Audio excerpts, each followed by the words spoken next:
I asked Cory to join us because I wanted to do another walkthrough of the multifamily and the modulars because I wanted everybody to get a sense of what they look like.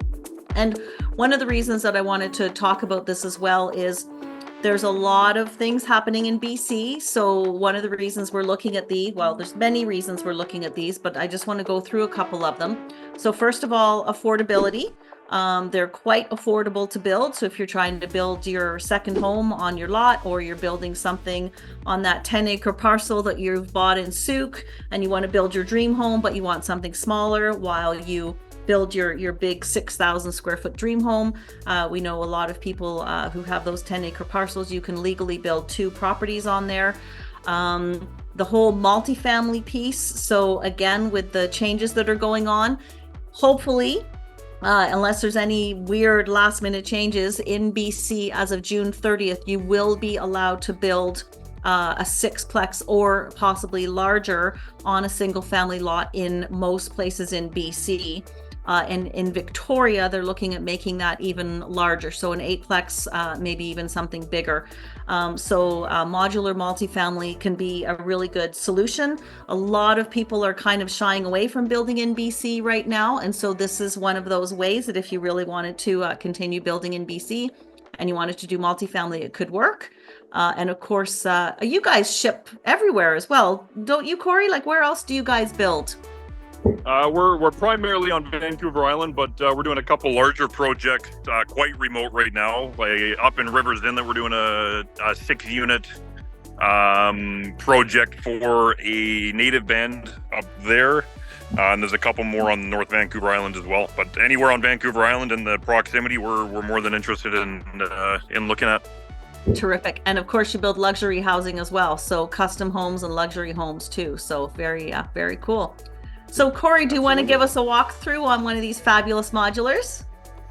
I'd love to. All right. Yeah. So thanks a ton, Lisa, and honored to be hosted and shown off by your group.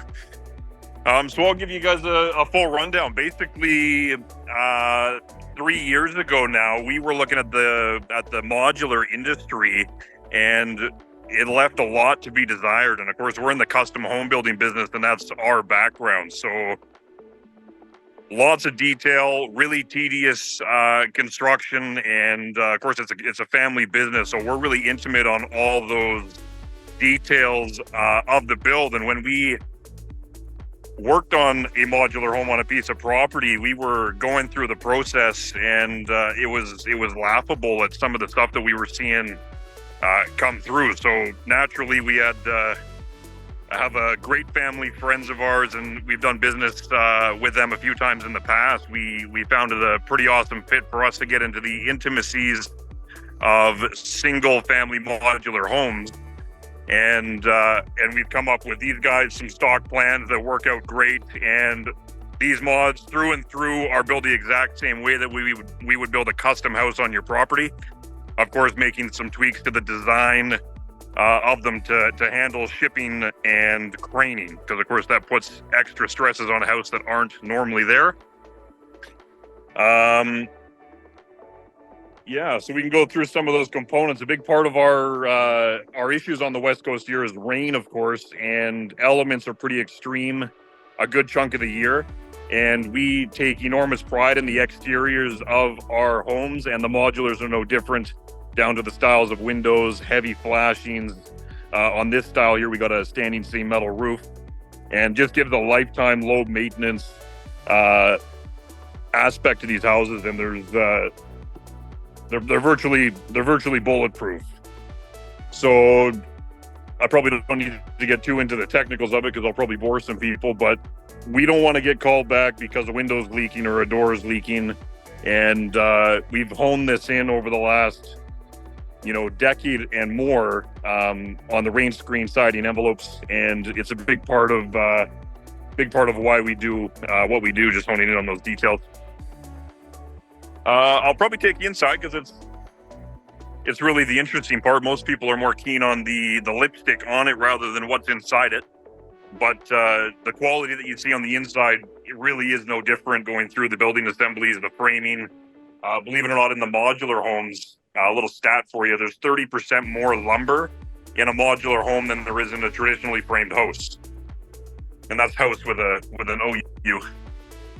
Okay, well, that's interesting. Why is that? That's a little better. It was a little loud on the road there. So of course there's abnormal stresses on a modular home because we're bringing them down the highway at highway speeds, and then we're lifting them up with a crane. And that's on top of us engineering to the highest seismic ratings in British Columbia. We're able to land this in any of the seismic zones without re-engineering our plans. We really wanted to make it cookie cutter, and it takes out a big step of thinking, redesigning, re-engineering on all of them. So we just went to the highest standard and then built them all up there. Yeah, so I'll flip my camera around. You'll probably be able to see better. And anybody yell if you want me to hone in on something in particular. I love the color. Let's flip around there, yes. Yeah. Look at that. So that's a modular kitchen. They've come a long way, right? From what a modular kitchen used to look like. Totally. It's absolutely, yeah. So this is what we would consider a tier 1 kitchen. And if I have any time, I'll take you through the showroom after and show you what I'm referencing to that. But this is our entry level kitchen, comes inclusive with maple cabinetry, custom paint colors in this instance. The backsplash underlighting is a completely standard feature in these mods. And when we reference our normal homes, the only upgrades that we have in our show homes in the office are the quartz countertops. And if you noticed outside, we have black windows. So it gives you a lot of flexibility on design. And believe it or not, we actually, we hone in that design process in our office to about an hour meeting. So instead of going through the tedious months and months of planning, designing, changing, we really break these things down into a streamlined process that A, gives you awesome pricing, and B, gives you a timely product to get designed and going into the factory. Awesome. And is this a 2-bedroom, Cory? This is the 1245 square foot 3-bedroom. Oh, wow. And yeah, I'll kind of hone in on a couple of details here. So walking in the entryway, we've got a great big laundry room over here. You can do a side-by-side washer dryer in there. We're finding a lot of customers are customizing them to their own wants and needs in those areas, and it's easy areas for us to customize things like laundry sinks, cabinetry. I just finished one with a window out there, and stuff like that is quite easy for us to do in the factory. And then we got 2 bedrooms over here through the main hallway with a bathroom dividing them.